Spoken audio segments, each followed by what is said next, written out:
going on, guys? It is a Tuesday night. I am the Solomonster, and this is a very special double review for NXT and AEW Dynamite for the second year in a row now. Dynamite and NXT running kind of head-to-head for an hour. There was a little bit of overlap between the two shows, but because of baseball, Dynamite got bumped up by a night, and so this was the go-home show to WrestleDream, their big pay-per-view coming up this weekend. And they went up against an NXT show from St. Louis with a special appearance by Randy Orton, St. Louis's own Randy Orton. And we're going to talk about both shows because I have watched both shows, including the 1 hour where I had two different screens going at the same time. So we're going to be talking about both of these things. This was the second episode of NXT on the CW network. Last week was their debut. And I was not overly impressed last week with that first CW show. This week was a big improvement from last week. Actually really liked the NXT show tonight. Just the whole vibe of the show. They were in a different location. They were in a much smaller venue. And I really think it made the show, just the energy and the vibe of the show was much improved. And they had some great action as well, including the main event, which was Randy Orton against Javon Evans, the 20-year-old phenom in NXT, who's been getting a bit of a push throughout the year. And he was in there in the biggest match of his life tonight. And in the biggest moment, in what could have been, up to this point, the biggest moment in his young career, because all week long, he was thinking about it. How are we going to do this RKO spot? Right? He was going to bed every night thinking about this. And unfortunately, whatever it was that they had in mind, whatever he thought, oh man, this is going to go viral, this is going to be huge, it didn't quite work out that way. And I'll tell you what, if it was 15 years earlier, Randy Orton would have reacted in a very different way than he did tonight. You could tell how Randy Orton has matured over the years, because the reaction he had to that botched finish was not going to be the reaction that he would have had many years ago. But I thought it was a very enjoyable show on the whole. Over on TBS, we had AEW Dynamite, a show that they billed as Title Tuesday. You would think a show called Title Tuesday, they also have their Battle of the Belts that they're contractually obligated to do 4 times a year. But you would think on a show called Title Tuesday, okay, well, there's going to be some championship matches. Well, you would be wrong if you thought that there would be championship matches, being plural. We had one championship match tonight, which was for 2 titles, the TBS title and the New Japan Strong Women's title. And that was it. One title match on a show called Title Tuesday, which is quite absurd. So I'm not even sure why they called it that in the first place, unless they were referring to the #1 contenders match, which had title implications for the women's world title at WrestleDream this weekend, but that's a bit of a stretch. So yes, we had Title Tuesday with one title match, and frankly, it wasn't even a significant title. And that's what we ended up with there. Dynamite, I could already tell from the poll results, and we're going to check out the poll results later on from Twitter, so you can go vote right now. So I could already tell the reaction is going to be mixed. I don't think I disliked this episode of Dynamite the way that some of you may have. I thought on the whole it was a solid show. It wasn't the worst Dynamite I've ever seen or anything like that. It just didn't do a whole hell of a lot to get me any more excited for WrestleDream this weekend. This was the go-home show. This was their last-ditch effort to get people pumped up for WrestleDream, which I am sure when WrestleDream comes, as is usually the case with these AEW shows, it'll be an excellent show. You get a lot of quality matches on there, and they do pay-per-view very well. I'm not worried about that aspect of things. In the ring, they can handle their business on those shows. But just going into it, as far as the stories, as far as the key matches, they didn't really do a whole hell of a lot tonight to get me excited for that show. They didn't make me less inclined to be excited, but they didn't get me any more excited for it. But we did get a couple of really good matches on the show, including one that I was not expecting to necessarily enjoy as much as I did, maybe because there was just so much wrestling going on tonight. And it was a match that you would absolutely just see thrown out there on Rampage, maybe Collision. It has absolutely no bearing whatsoever on the pay-per-view this weekend, and yet it stole the show. From an in-ring perspective, it stole the show. between Hologram and Komander. I mean, that's a Rampage match if I've ever heard one. But it was the best thing bell to bell on the entire show. And then there were some other things on the show that were head-scratching, but that's sort of par for the course lately when it comes to Dynamite. So we're going to talk about both of these shows. If I had to pick one over the other, which one I enjoyed more, which one I personally thought was the better of the two shows, it was NXT by far. But we're going to talk about both of them here because, again, this is your NXT and Dynamite dual review. I am the Solomonster. Thank you for hanging out with me here for a little bit on a Tuesday night. Usually I'm on a different channel on a Tuesday night doing a different show. We're going to be doing that show tomorrow night. That's TNT. But tonight was a special night. Had to cover both these shows. Like and subscribe. Super chats are open as well. And thank you to all of our new channel members and everybody who has gifted memberships. I do appreciate the patronage. It is very, very cool. Why don't we begin here with NXT, since that got the jump on Dynamite. So that is what we are going to kick off with here. They were at the Factory in St. Louis. And for those of you who don't know, the Factory is a relatively small venue. They downgraded from a larger arena. They booked a larger building, probably thinking, well, WWE is the hot ticket right now. We got Randy Orton on the show. He's from St. Louis. And they could barely sell 2,000 tickets. And this was a big building. This might have been like an NBA-sized building. So they had to cancel the show from there, and they moved it to a much smaller venue, hence the Factory. And so it was much smaller, much more intimate, and not for nothing, I think it enhanced the show. And I just thought the look and feel of the show tonight was a lot better than it was last week, even though they were in a bigger building with more people. It's funny how that works sometimes. So I really enjoyed it. The only thing is, you could tell they really kept the building dark. It was pretty dark. And not because they couldn't move tickets, but I think what it was, they just didn't want people to see how small the venue was. And I'm watching this and I'm like, come on. It's really not that big of a deal. Just lighten it up a little bit.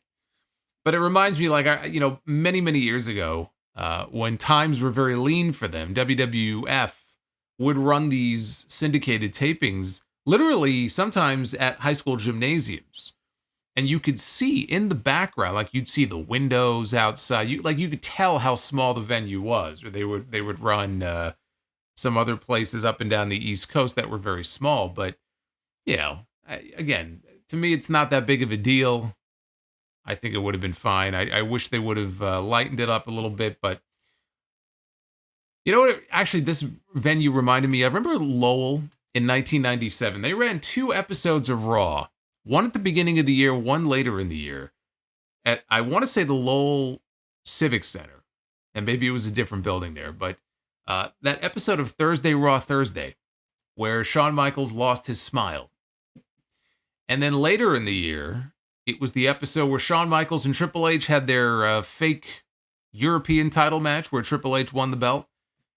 That's what this building kind of reminded me of. I couldn't put my finger on it, but that's really what it made me think of when I was watching this show, just the look and feel of it. And the NXT champion, Trick Williams, was out first to open the show. Talked about how he is, of course, the new NXT champion after his win last week over Ethan Page.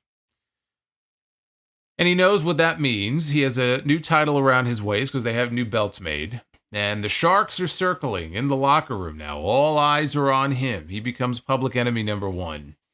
Wesley interrupted from up in the balcony, because you could do that sort of thing when you're in a small venue. You can stand in the balcony with a microphone, and you can look up and you can interact with the other person. He says Trick is not the only one with a career-defining moment last week. He shed some unnecessary weight, plans to become a Triple Crown champion in NXT. He says right now Trick is the face of NXT, but he's going to tell him something that nobody else has the balls to tell him. He ain't it. And he plans to take the title. So that brought out Jay Uso, because why not? Boy, this took a turn. Out comes the Intercontinental Champion, Jay Uso. And he walks out to the ring and hugs Trick, and he appreciates him coming out here after Jay's win over Xavier Woods on Raw last night, all fucking 4 minutes of it. Says he knows Jay is tired, but they look good with gold around their waist. And we got competing chants of yeet and whoop that Trick and whoop that yeet and yeet that Trick and whatever it was. They're going back and forth. The people were having fun. They posed together, and that was it. They made Jay Uso stay an extra day in St. Louis just to do this. I'd be pissed. If I could be home with my kids and my family. And we never saw him again for the rest of the show. What they wanted was, they wanted Jay there so he could give Trick the rub. That's really all it was. And to that end, you know, they did what they wanted to do. But the segment itself, not much of a segment here. You know, Wesley calls his shot. He's going to give Trick Williams a great match. I mean, as a first challenger coming out of last week's title win, you know, Trick now is a 2-time champion. And Wesley as a challenger to kick off the second reign here for Trick is not a bad idea. Doesn't leave any doubt as to who's going to win. All right, we know it's not going to be Wesley. But the reality is, you know, Trick needs an opponent. Wes is coming off of a big win over Zach Wentz in that street fight last week. So now he's as strong as he's probably been in a very long time as a single. So it kind of makes sense why they would want him to be next in line. So from this, they went directly into the entrances for the first match of the night, which was the women's North American champion, Kelani Jordan, and the women's tag team champions, Bianca Belair and Jade Cargill, taking on Fatal Influence, Fallon Henley, JC Jane, and Jasmine Nix.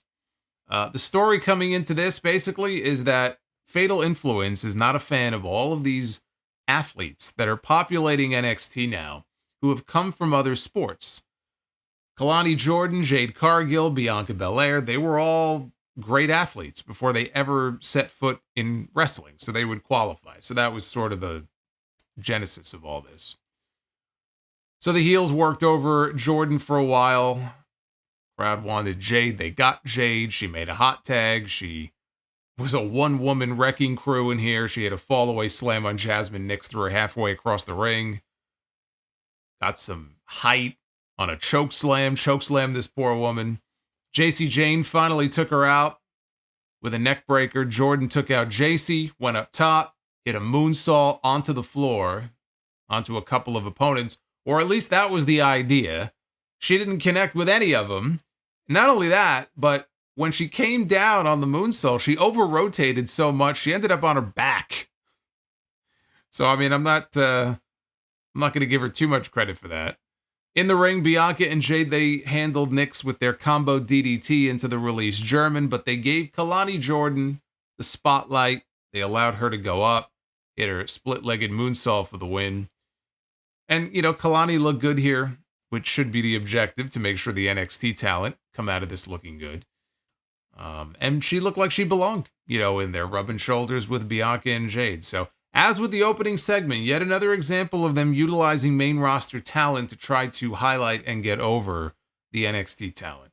And that would really be a theme throughout this entire show. Using stars from the main roster to mingle with, work with, or wrestle members of the NXT roster to give them some shine. That's what they did in the main event with Randy Orton. Sarah Schreiber was in the back with Julia, asked her about Roxanne, Perez, and Cora Jade. And Julia started to speak, but then there was a knock at the door. Somebody walked in. We could not see who it was because the cameraman apparently was frozen in time and refused to move. Maybe he was having a muscle spasm, I don't know. But he stayed straight with that camera. And Julia said, "Hello, my old friend." Tell Sarah that we've got it. And then she walked off. Intrigue. Don't want to spoil the surprise now. I'm not going to lie, you know, my first thought when she said, "Hello, my old friend," I was thinking it was going to be Io Sky or somebody. It turned out that was not the case, but that was my first thought.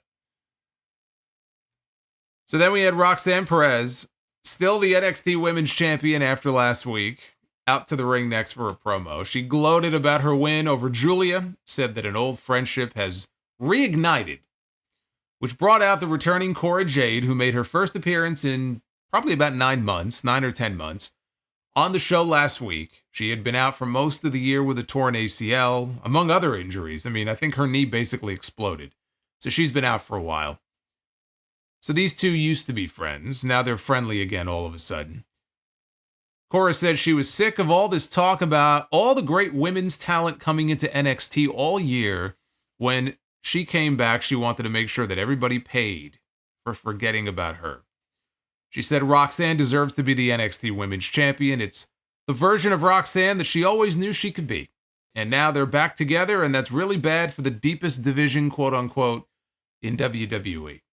So Julia's music interrupted. She walked about halfway down the ramp. Then she stopped, and Julia looked behind her. And then we saw on the Tron, Stephanie Vaquer. She's arrived. We only got her on the Tron once before. This is her first in-person appearance here, her actual formal debut here on NXT. And Stephanie comes out. She got a big pop. The two of them hit the ring. They fought off Roxanne and Cora. Then they both reached down. They picked up the NXT Women's Championship. Stephanie had it from one end. Julia had it from the other. And they held it up as they looked at Roxanne and Cora in the aisle. And just like that, they've done a good job of shaking up the women's division here in NXT. Roxanne's been the champion for a bit. Cora, though, is back after 9 months on the shelf. Julia just got there. You still got the new car smell with her. And Stephanie is brand new. This was her first in-person appearance on the show tonight. So just those four alone, we know who is going to be working with who now for the foreseeable future. And this is to say nothing of Delta. We got another vignette for her tonight as well from Australia. She's on her way in. So, I mean, they're really rocking and rolling right now with this women's division in NXT. But as far as these four here, there's any number of combinations that they could work here. You could do the obvious tag team match. You could pair them off in separate programs, which I don't think they're going to do that. But that's one way you can go with it. Or you could just go ahead and set up for a fatal four-way match at Halloween Havoc, which I believe is taking place in 2 weeks. Look, Stephanie hasn't even had her first match yet. Stephanie will have her first match next week. They've already announced that. As far as the idea of Stephanie already being involved, in a championship match, it's not really all that unrealistic when you consider the fact that Julia had one match against Chelsea Green, and then all of a sudden she was challenging for the title, right? So if Stephanie goes out there and wins a match next week, qualified, now she could challenge for the championship. But that would be stupid, though. Why push her into that right now? There's no need to jump right into that. I think the way to go is to do the tag team match at Halloween Havoc, and then you can build from there. We had Obafemi defending the NXT North American Championship against Tony D'Angelo. Tony was the underdog coming into this, as anybody would be, I would think, against Obafemi. But that was the story they've been telling with him. He's the underdog. Tony, though, had the crowd on his side. He dumped Oba to ringside. Oba, though, chokeslammed him on the apron heading into a commercial break. And he dominated all throughout the break. Tony reversed the powerbomb with a back body drop. Stax was out there. Tony had all of his family members out there with him. So Stax was out there, slipped Tony a crowbar, just slid it into the ring. And Tony stares at this thing, and he decides he's not going to use it. He's going to go clean. He's gone soft. He doesn't want the help. He wants to do it all by himself. What a babyface. So Oba reversed a spine buster. Both men ended up spilling out to the floor. Oba gave Stax and Luca and the other one, I don't know the other's name, but gave them a shove, all the members of Tony's family. Tony saw this. He got very angry. He speared Oba down to the ground.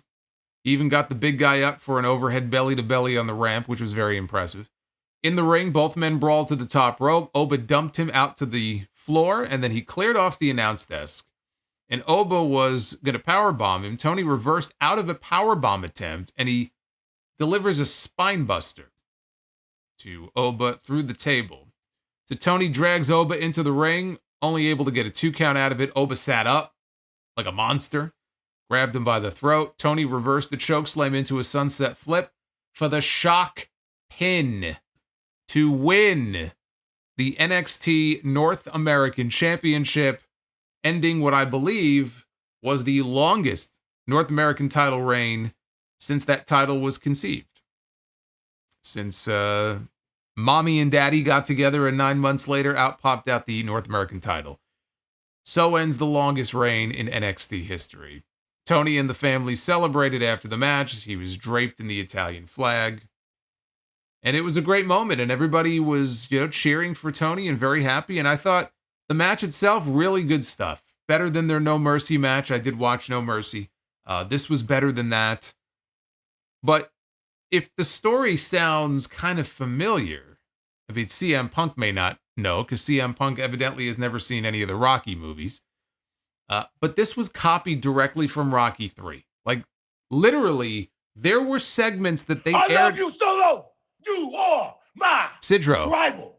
Chief. Hey, Sidro, what's going on? Thank you, man. There were literally segments on NXT television, okay, over the last several weeks where they lifted copy, text, lines from the movie. They didn't bother to change any of it. They were literally quoting lines from Rocky 3. So that is where the story comes from. They've been playing this out now for at least a month now, word for word. Didn't even try to hide it. So if you follow that story, then he had to win the championship. The payoff was always going to be him winning the championship. And yet still, I call it a shock win because a big part of me just didn't think they were actually going to do a title change here. I thought there was a chance that Tony would lose and maybe he would get called up. Him and the other family members would get called up to Raw or SmackDown. He's been down there now in NXT for a few years. I mean, he was really part of the launch of that whole 2.0 era, the Rainbow era.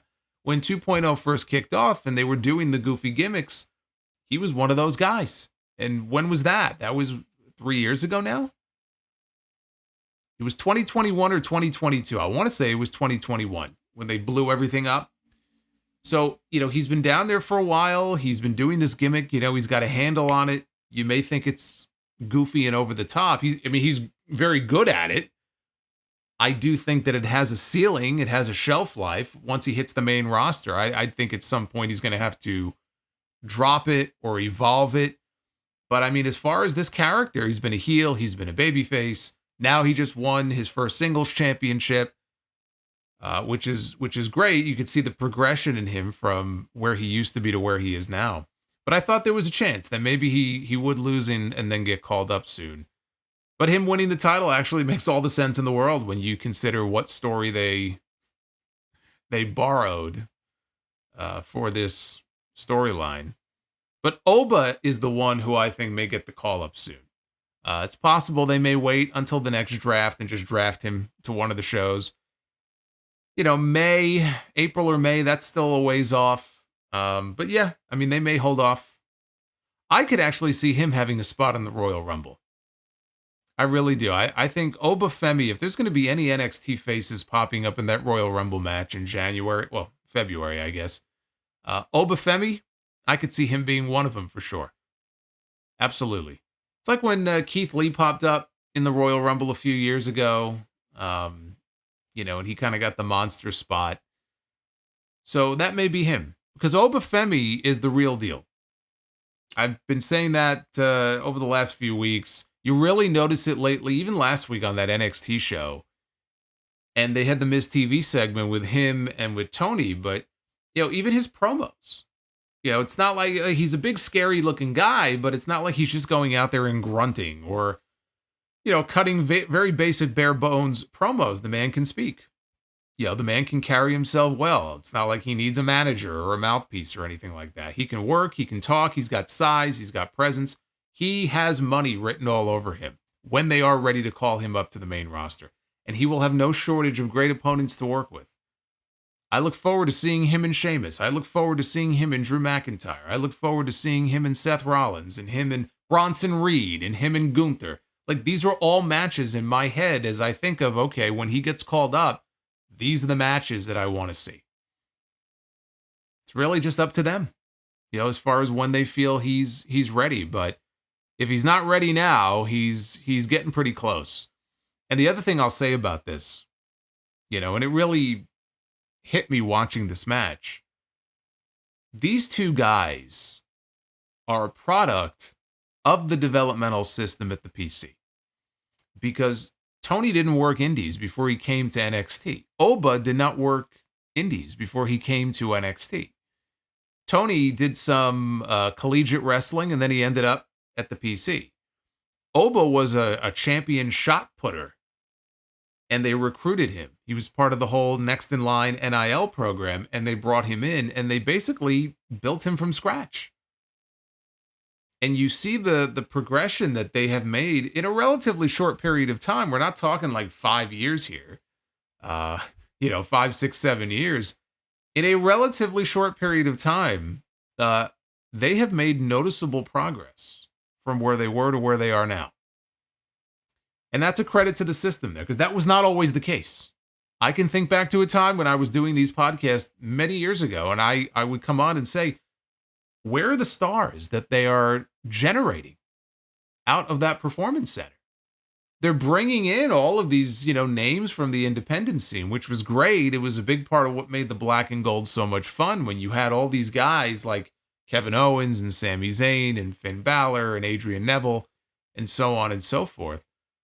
But I would sometimes stop and say, is Baron Corbin the only, name they've really created? And now here we are, and you can't say that anymore. They are turning out a lot of quality talent. These two guys are examples of that. And they're main roster ready right now, whenever they want to call them up. I am the learning tree. Thanks, guys. Sidro, thank you yet again. Sidro with a few different super chats here. Good to hear from you, brother. Thank you, sir. We had another championship match here on this show. We had Axiom and Nathan Frazer defending the NXT Tag Team titles against Austin Theory and Grayson Waller. Had a lot of high flying early on, but champs were in peril as the show went to a break. Axiom trying to rally when the show came back. Hot tag got broken up. Waller and Theory, they isolated the masked man. And finally, he got the tag to Frazer. We got spots galore from Nathan Frazer. Match heated up after this. Axiom caught Waller in a rear naked choke at the same time that Frazer caught Theory in a guillotine. And he counters. Theory suplexes Frazer onto Axiom to break up that submission. And then the end came with the champions hitting their tandem finish. Spanish Fly by Axiom, followed by a Phoenix Splash from Frazer. Frazer covers and picks up the win on Austin Theory. So this was a fun match. Frazer and Axiom, they're an excellent team.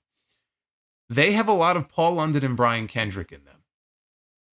That's what they remind me of, which is a compliment. That's what I see when I see these guys. Waller and Theory, they have nothing going on right now. They were the tag team champions for a while on SmackDown. They lost those titles a while ago. And they really haven't done anything of note since. They're still together, by the way. Okay? For all the teases of them breaking up, these fucking guys are still together. They're not doing anything. So them losing here doesn't hurt them, because how can you hurt them any more than they've already been hurt, frankly, especially Theory over the last few years, by the booking. You really can't. But it's two main roster guys for your tag team champions to work against. And guess what? They just picked up a win over the former SmackDown tag team champions. So yet another example of using main roster talent to give the rub to NXT talent.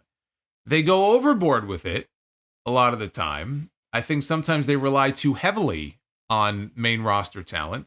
But right now, they're trying to get something going here with this show on a brand new network. So, if I'm them, it makes all the sense in the world if I can borrow some names, try to really heat this show up. We just premiered broadcast TV, right? We want to do well. We want to try to bring in new eyeballs to the show. This is what you do. And it's not a bad thing, to have your younger talents working with people like Randy Orton, right? And working with people like, if Jay Uso didn't wrestle tonight, but, Jay Uso comes in and he's one of the most popular stars in the entire company. I just feel like you don't want to over rely on it too much. Sexy Red was up next. And Sexy Red performed a song in the ring. I can't tell you what the song was or whether it was good or bad because I had this on mute. And then I looked up and I saw that Ethan Page walked out. And I still didn't care. So I kept it on mute. But then I saw that Javon Evans came out, so I relented because I don't have anything against Javon and he's in the main event. And so I said, okay, let's see what this is about. Page said that he doesn't give a damn that Evans is wrestling Randy Orton next. And he tried to jump Javon, but Evans saw it coming and dumped Page out to the floor. Segment ended with Sexy Red and Evans dancing in the ring. Sexy Red is from St. Louis. That's why she was on this particular show tonight. I mean, she's been on some of the shows before, but she's from St. Louis. So the fact that they were in St. Louis, rely on the fact that she's going to get a nice reception from the crowd, which she did. And she's out there and she's shaking her ass and she's singing and everybody is watching Sexy Red. Well, I shouldn't say everybody because evidently she had to cancel some of her shows this summer because of poor ticket sales. I saw that in Billboard. So maybe that's why we're seeing Sexy Red on NXT. The touring is not doing so well. So she can come to NXT and she can get a reaction.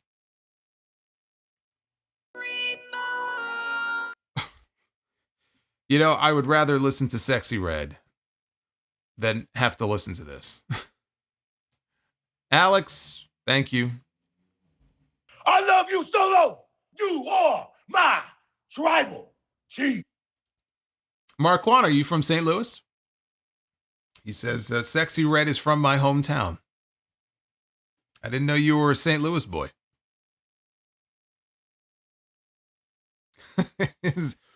Zhang says, another stain on St. Louis along with the losing Rams.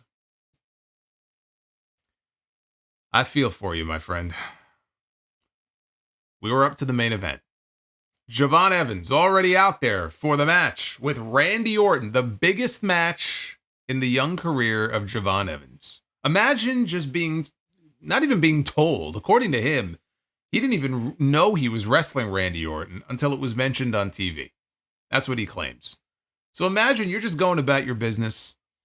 You're watching the show or you're at the show. And they're like, oh, by the way, when we're going to be in St. Louis, the hometown of Randy Orton, you're going to be wrestling Randy Orton. So I'm sure he was very excited coming into tonight. He was using his quickness to evade Orton at the beginning here. It was getting very frustrating for Randy. Evans went for a few RKOs of his own. Orton, though, dodged all of them and then mockingly patted him on the head.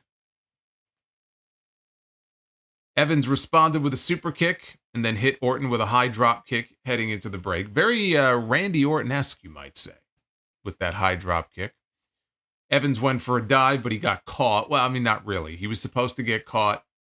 Orton didn't really catch him, but he picked him up, lifted him up into the air, back suplexed him onto the announce desk.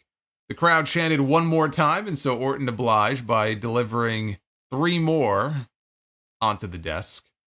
Evans rallied and hit a high crossbody, and then hit Orton with a thrust kick for a near fall. Orton blocked an RKO attempt. He hit Evans with a power slam for 2. Hit Evans with his draping DDT, and then he dropped. He started pounding the mat, so you know what's coming up next. I always thought, if you look at it from the perspective of, like a real match, Randy Orton is known for the RKO. And I would think that if I were an opponent of Randy Orton and I heard him pounding on the mat, first thing I would do is I would leave the ring. So I'm not sure why you would want to alert Javon Evans that you are setting up for this RKO. But there he is, and he's getting ready for the kill. And Evans recovered. He super kicked Orton. Spit went flying. Hit Orton with a springboard RKO of his own. I'll tell you what, the finish of the match didn't look good, but that looked good. He hit his own jumping, springing RKO flying backwards towards Orton. And he nailed it, and he dropped him. Of course, he wasn't going to beat him, though, so it wasn't the finish. But then came the finish. And again, this is what everybody was waiting for, right? What are they going to come up with, right? People still talk about that Evan Bourne RKO from Raw. That was like 2010. That's a long time ago. Some people say it's the greatest RKO of all time. I happen to think WrestleMania 31, Seth Rollins, is the greatest RKO of all time. But if you think it's the Evan Bourne one, I won't disagree with you.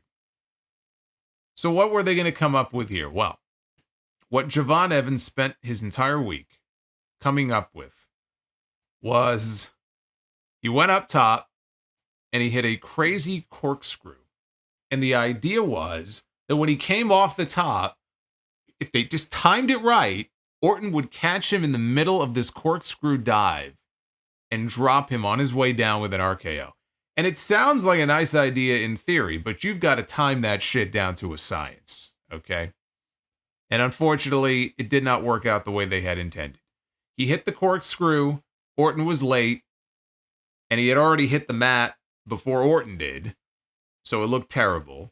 Orton got back up to his feet, didn't sweat it, picked him right back up, and then just dropped him with an RKO, and Evans did a good job, I thought, of selling it. Almost spiked himself on his head, but not quite.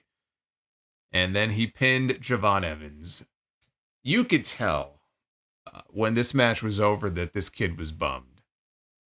He was embarrassed. He was bummed. And probably more than anything, he was embarrassed because he felt he let down Randy Orton. The Randy Orton of old would have pulled a Kofi Kingston here and probably called him stupid, or maybe dropped some 4-letter words on him.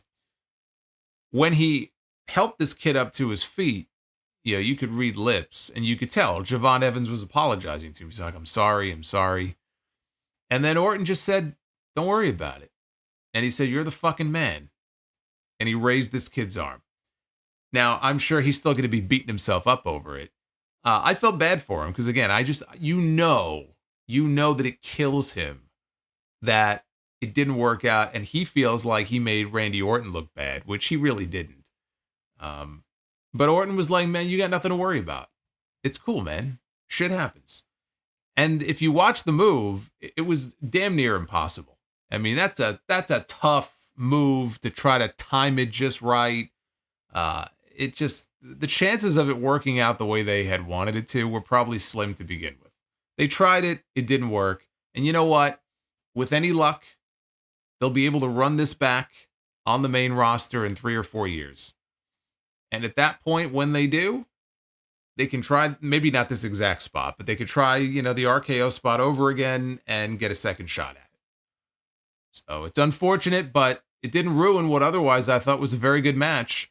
And Randy Orton out there trying to, work his ass off, trying to make this kid look credible, which I thought he did. Even though there was never any doubt as to what the finish of this match was going to be. And that was the end of NXT, episode number 2. On the CW as far as the in-ring action. The show was not over yet. They cut to Wesley and Ethan Page backstage chatting with Ava, the general manager. And she booked Ethan Page against Wesley against Javon Evans in a number 1 contenders match on next week's show. So I'm imagining it will be Wesley, and that Wesley will be challenging Trick Williams at Halloween Havoc for the NXT Championship. That would be my guess. But that was the end of NXT. A much better show than last week. We had the Obafemi Tony D match, which I really liked, and a big title change there as well. The tag team title match also was very good. The main event was very good. We had the first in-person appearance by Stephanie Vaquer. She showed up finally tonight.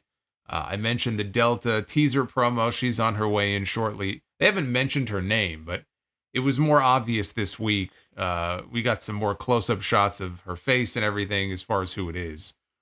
So they're stacked as far as that division is right now. And again, I really like the Factory in St. Louis as a venue for this show. I don't know if they've run wrestling there before. But if not, they should definitely run there more often. And I wouldn't mind seeing NXT make this another destination, when they go back out on the road at some point next year. If they come back to this place. See, I'd rather see them running more buildings like this than running just regular buildings like they did last week. I just think it gives the show character. And, we're not talking about a building like this was bigger than the PC. They've got to get out of the PC more often, right? The PC is a fine location. Hopefully it's still standing. I mean, this is scary shit if you've been keeping up with this latest Hurricane Milton. I mean, it looks like it's just going to fucking just go right through Tampa and some of these places. And I'm not quite sure where, as far as the NXT Performance Center, I know it's in Winter Park, which I think is a suburb of Orlando. So it may not be impacted. I don't know if the PC is going to be, damaged or impacted by this storm. The facility they have there is fine, and it fits, I think, up to maybe 300 or 400 people. But a venue like this where you can get 2,000 people, 2,500 people. Yeah, I mentioned the Hammerstein Ballroom in New York a few weeks ago. That fits 2,500 people. And if you've ever seen a wrestling show in that building before, and WWE has ran there before, for one night stand. And I think at least one episode of ECW on Sci-Fi. It's not a lot of people, but it's enough people that they make it very loud, and it just makes for a fun atmosphere. And I really think that added to tonight's episode. But the episode itself, no matter what building it would have been in, was, in my opinion, much better than last week's show. I enjoyed it far more. So that was NXT. We unpause these here. Thank you guys for the super chat love that you are dropping. But that was NXT. Now we switch to AEW Dynamite. Tonight was a Title Tuesday episode of Dynamite. A Title Tuesday episode with one title match. Again, I just can't get over how ridiculous that is. Yes, Daddy Ugarte. My tribal chief. Daddy Ugarte says, like the Royal Albert Hall in the UK. That's right. That's exactly the same concept. Royal Albert Hall was a very unique venue for a wrestling show. I don't know what the capacity was, but it probably was similar to the Hammerstein. Maybe not even, honestly. Yeah, maybe they could fit 2,000 people in there. And I always loved the look of that when they ran there back in 91. I always thought that looked great. Dynamite and Tony Khan, they ought to consider doing something similar because they ran tonight. I believe this was their first time. Let me see. They were in Spokane, right? I think they were in Spokane tonight. Yeah, so NXT, for their show, I think they had right around 1,800 people. 1,800, 2,000. It was like somewhere in that range is what they had in St. Louis. NXT, or AEW rather, was in Spokane. They're in Washington as well this weekend in Tacoma for WrestleDream. But they ran this venue. They were running a 10,000 seat arena tonight. And they had about the same number of people that NXT had. The problem is when you run a 10,000 seat building and you put 2,000 people in there, which is what they had, not even. I think they had 1,800 people in the building. You hear all the echoes. And you hear all the people, and you get that one loud fan who starts chanting shit, right? Like you could tell when there's not a lot of people in the building because it's not meant to fit that few people. It's meant to fit a lot more than what they had. And I think that you could probably run some dynamites in buildings like what I was just talking about.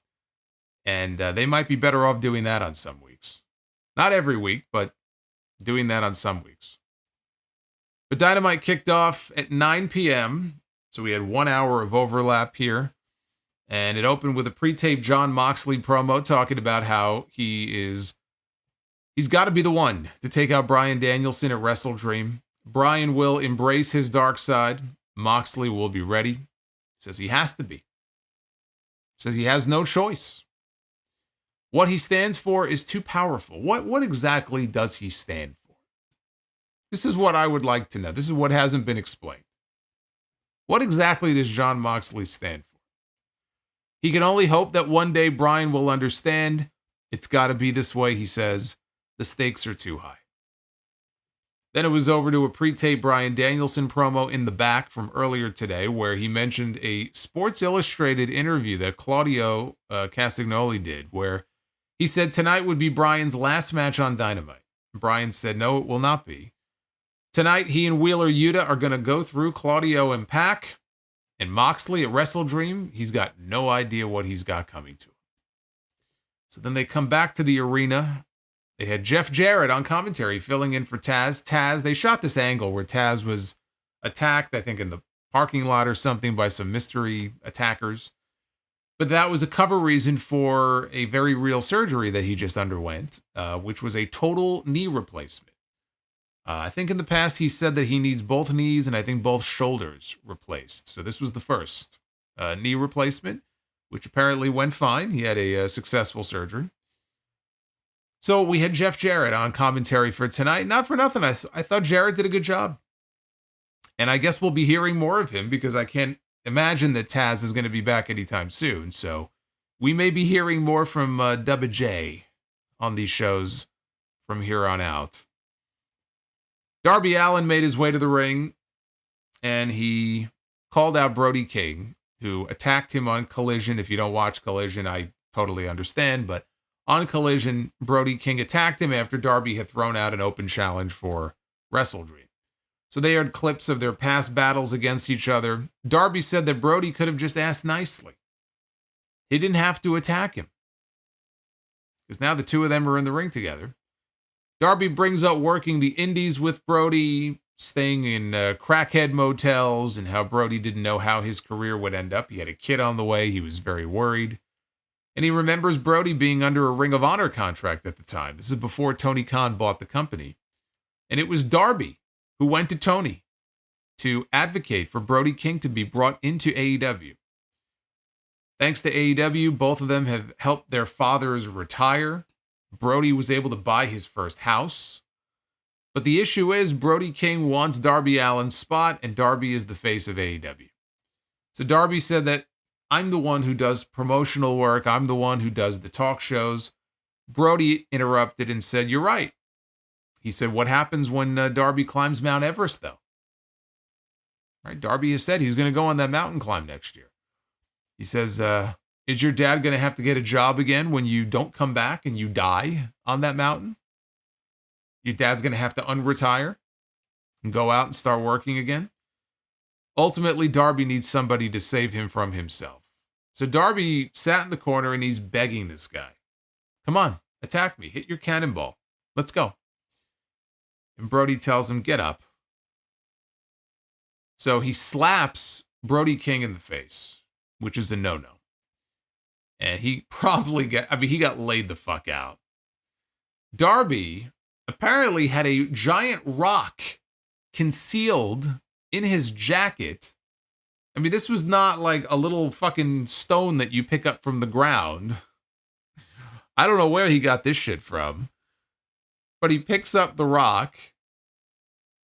Not to be confused with the rock that we saw this weekend at Bad Blood. And he blasts Brody in the face with it. And then Brody gets up and he's got blood pouring out of his mouth. And now there's security in the ring to get in between them and break them up. I like Darby drawing on their history together, but the babyface using a giant rock on the heel. I mean, look, I get that Brody attacked him on Collision. He kind of started it, but I don't know. That just felt a little ass backwards to me. Because Brody King came out here and it's not like he was being overly aggressive. And then 2 seconds later, Darby is cracking him in the jaw with a giant rock. I just felt weird to me. Renee was in the back, and I thought to myself, holy shit, it's Lance Archer and Jake the Snake Roberts. It's like dusting off one of Tony's old toys when you actually get to see Jake on TV.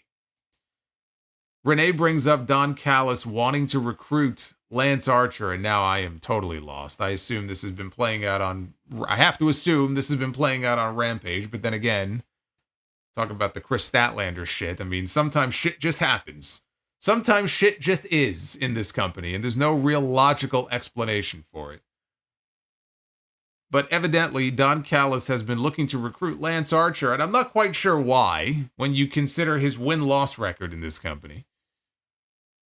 But Callis walks in saying that it's an exciting day here in AEW because he and Jake Roberts have done the first ever talent exchange in the history of the company. Look at this shit. How long have I been calling for a talent swap between the general managers in WWE? Tony Khan beat him to the punch. This is what they should do with Drew McIntyre and AJ Styles between Raw and SmackDown. So Lance Archer is now officially a member of the Don Callis family because that's worked out so well for so many other people. Hopefully it will work out a little bit better for Lance Archer. Although in fairness, Hobbs got hurt. But let's not pretend like Hobbs being in the Callis family was such a big, like a big boon to his career before he got hurt. Okay, bullshit. And believe me, it's not going to work out any better for Archer. So Callis walks off with Archer, who gives Jake a final handshake. Jake and Archer have been together now for years. Tony Khan didn't do shit with them for the most part. Maybe a little bit during those pandemic era shows at Daly's Place, but what have they done with Jake and Archer in the last 2 years? Nothing. So they wish each other good luck, and off Archer goes with Callis. And now Jake is left with Renee. And Renee asks Jake, who'd you get in return? And Jake asks her if she likes surprises, because so does he. And, wait until the reveal. Wait until the reveal later on. If you thought that this all felt random, it gets even better. So up next, we had Hologram one-on-one with Komander. These are two guys who are never on Dynamite. Okay, Komander has in the past been on the show, but on a regular basis, I couldn't tell you the last time that we saw Komander on a regular basis making appearances on Dynamite. And Hologram, literally, until tonight, had never made an appearance on Dynamite. He was pretty much exclusively Collision. And they pointed out that he came into this match undefeated at 13-0. They've really been trying to, build him up on that show. So this was filled with crazy spots. I'm not going to name them all, but Hologram went for a 450. Komander got the knees up. And with Hologram outside, Komander tried his rope walk dive that he does, but Hologram sprung up. He tried a midair Hurricane Rana, only for Komander to counter into a power bomb, which was a wild spot. Hologram tried a backflip into a slam, only for Komander to spike him with a poison Rana. And there were a bunch of poison Ranas back and forth that followed, because why not just completely bastardize the move? Komander tried a poison Rana. Hologram caught him into an airplane spin, into a sit-out slam, and he pinned him for the win. This felt like an old cruiserweight match that you would see on Nitro, when Nitro was at its peak still, and they would open the show with like a hot 10 or 12 minute cruiserweight match. That's what this felt like. And that's not a bad thing.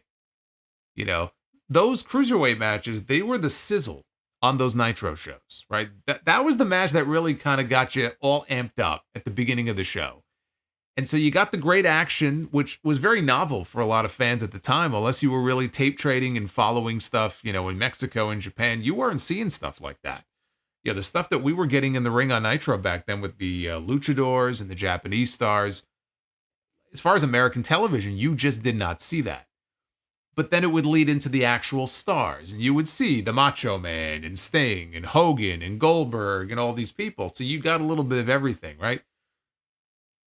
By no means am I saying that Dynamite today is like the Nitro of old. Not even fucking close. In many ways, unfortunately, it's like the Nitro, I would say, of late 99, early 2000.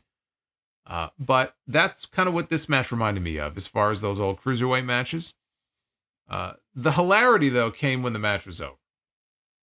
So Hologram wins now. He is undefeated, 14-0. And both he and Komander are attacked in the ring after the match by Rush, Dralistico, and the Beast Mortos. Don't you just love saying that name? The Beast Mortos, who evidently is no longer the Beast Mortos, which just, I mean, that's just sacrilege right there, that they would change this man's name. But Excalibur called him Black Mortos. He did that twice, and I can't imagine that that was a mistake.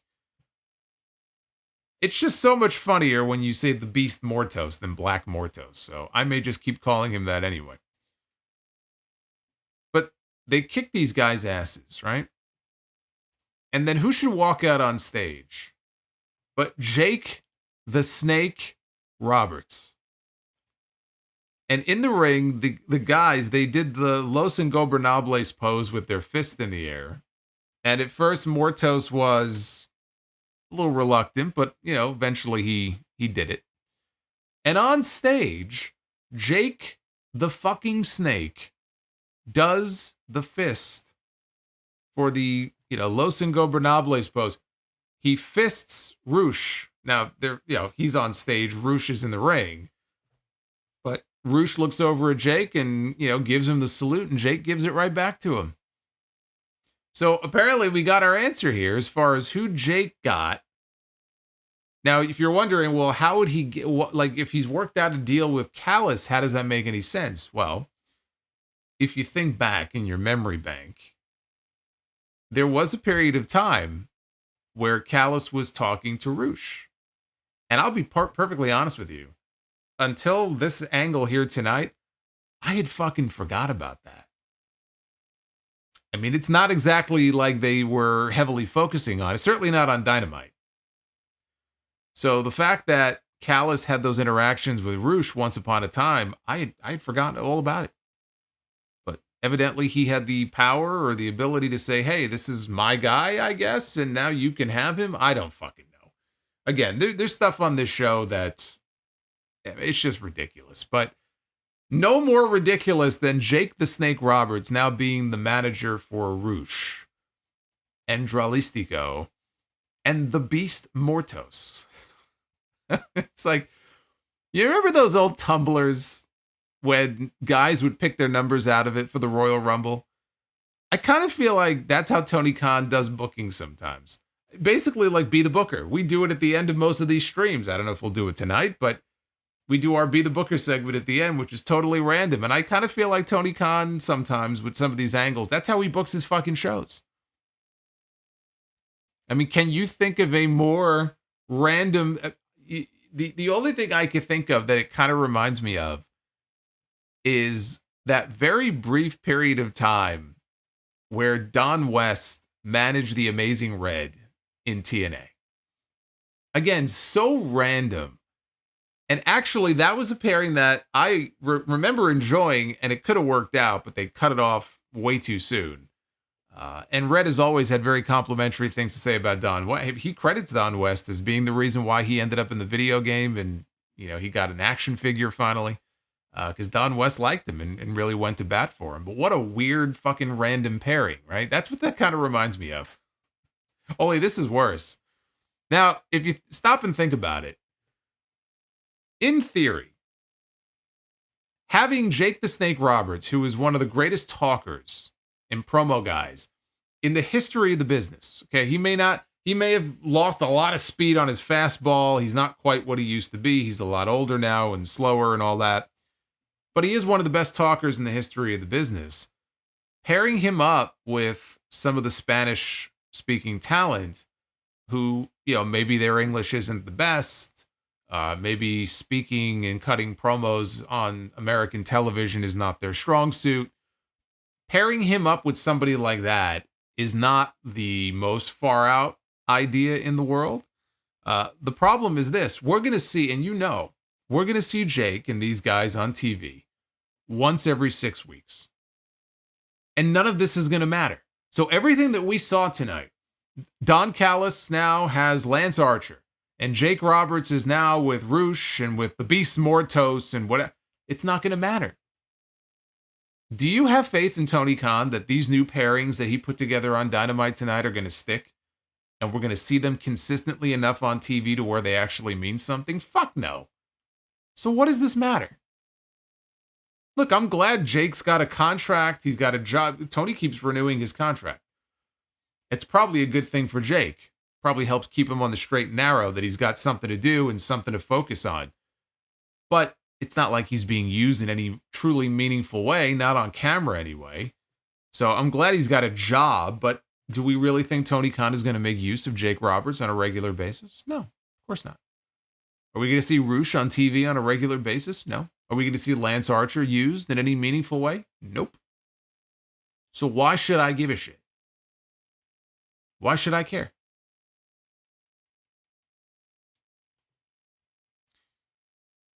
Daniel Garcia made his entrance for a promo. Daniel Garcia, there's been a lot of questions swirling around this kid now for a while. Is he going to stay? Is he going to leave?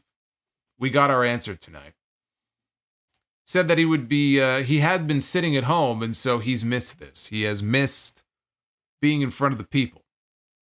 He thanked Tony Khan for giving him the time to come out here and speak and do what he needs to do. He said that when you're sitting at home thinking about what's best for yourself, it's not always easy, and it's not always popular. He said he never wanted to be a guy who just disappeared without explanation. He said that it was important to him to come out and look the fans in the building and at home in the eye and let them know what he is going to do. He said that he came to the conclusion that he would do what he wants because he's one of the best pro wrestlers in the world. And he said that he feels that because he's one of the best pro wrestlers in the world, it's only right that he stays where the best wrestle. And as we all know, where the best wrestle is obviously in AEW. So Garcia said that he wouldn't be the same person who was little broed by everybody in the back, nor would it be the same Daniel Garcia who cries after he loses matches. He said that this is the Garcia who starts changing everything in AEW. And it starts with gold around his waist. He said that he has a message to everybody in the back with a championship, which is half the fucking roster. No title holder, he said, in the company is safe. So it wasn't quite Bret Hart coming out to the ring on Raw in 96 when we didn't know if he was going to announce that he was staying or if he was leaving and going to WCW. And they really wanted you to think that nobody knew. You know, Vince McMahon knew. Like, he knew before Bret walked out there. But he sold it great on commentary like he really didn't know what Bret was going to say. This wasn't quite that. But as you could tell from this segment, quite obviously, Daniel Garcia has made his choice, and he is going to stay in AEW. And in all honesty, I think that's exactly where he should be. I think that's the right move for him to make. Now, this would have been confusing to any fans that have not been following all of the contract talk on social media and on wrestling news websites, because, you know, we've seen Garcia involved with MJF. He lost to MJF at All Out, and he really hasn't done anything since. There's been no mention, to my knowledge, on commentary or in a storyline perspective about Daniel Garcia being a free agent or Daniel Garcia, his contract being up. Again, if I'm wrong, then let me know if this has been actively mentioned on TV. I don't recall it. So if you are not following the ins and outs of all this stuff, you probably are watching this going, wait, what? Is he leaving? Like, what's going on here? Like, I knew what was going on, but I just think the average person who might be tuning in probably had, or who maybe just doesn't follow all the shit online probably has no idea. But then again, that's not the audience that Tony Khan is catering to. You know, he books for the sickos, as we know, proudly. So I'm sure the majority of his audience is hip to what's been going on, but for the ones who aren't, this was probably a little weird. We had footage of Swerve Strickland training, and it's kind of cut with footage of MVP calling out Swerve's recent failures, putting it on Prince Nana, telling Nana that he's ready whenever Strickland wants to talk business. So then they cut back live in the back. We see MVP and Shelton Benjamin having just watched this on a screen. And they're just standing there looking, oh yeah, they're looking into the screen and MVP's rubbing his hands together. That was their role on the show tonight. That's all they did with them. We were told, though, that Swerve is going to be returning at WrestleDream. They did not announce exactly what he is going to be doing or if he'll be wrestling. I imagine that is probably where they're going to shoot the segment where Bobby Lashley debuts. But all they said is that Swerve will return at WrestleDream, which, how could he not be on that show? I mean, they're in Tacoma. That's where he's from. So you had to know he would be on the show in some way. Now, we were supposed to get a match with Britt Baker one-on-one with Willow Nightingale, and the winner of this match would become the #1 contender for Mariah May's AEW World Championship on Saturday at WrestleDream. Tony Khan went on TikTok, and I think he said like this was his first TikTok in like years. He was so excited. And he went on TikTok, and he made the announcement a few hours before the show that Britt Baker was very sick, and she was unable to travel. So she was not on the show tonight. So the substitute match turned out to be a 4-way. He booked a 4-way match with Willow Nightingale, Saraya, Jamie Hayter, and Nyla Rose. So Willow was going to be in the match anyway. Her inclusion makes sense. Nyla is a former champion. Saraya is a former champion. And we had, who was the other one? I'm forgetting some. Well, Willow was not a world champion, but she was TBS champion. So it was all former champions in the match, basically. I'm not going to give Tony Khan grief for the randomness of this, just because he was put in a tough spot. I don't know the nature of the illness and what's going on with Britt. Hopefully it's nothing serious. But if she called up and basically took a sick day and it was only a few hours before the show, then Tony Khan had to come up with a backup plan, and so this is what he came up with. So I'm not going to bust his balls for that. There's a lot of other random shit on these shows I could bust his balls for, but this is not one of them. So Mariah May joined on commentary for this. Saraya and Harley Cameron was out there in her corner. They attacked Willow and Hayter before they could even, before Hayter and Willow could even touch, before they could lock up. They got attacked. Everybody ended up at ringside. Nyla dove from the ropes onto the pile, which took us into the picture-in-picture break. Hayter suplexed Willow and Rose simultaneously. Saraya tried to hit Jamie with a chair, but Jamie took it away and worked her over with it. So Saraya ran away. Hayter followed her to the floor. All of a sudden, Penelope Ford shows up. We have not seen Penelope Ford on AEW television in 2 years. But there she was. And she hit Jamie from behind with a chair. Jamie then chased her to the back. That was the last we saw of Jamie Hayter. Penelope Ford has not wrestled a match in AEW or made an appearance in 2 years. I don't know if there was some other injury. What I do know is, and I don't recall exactly when they went public with this. I think it was last year. I think it was early last year.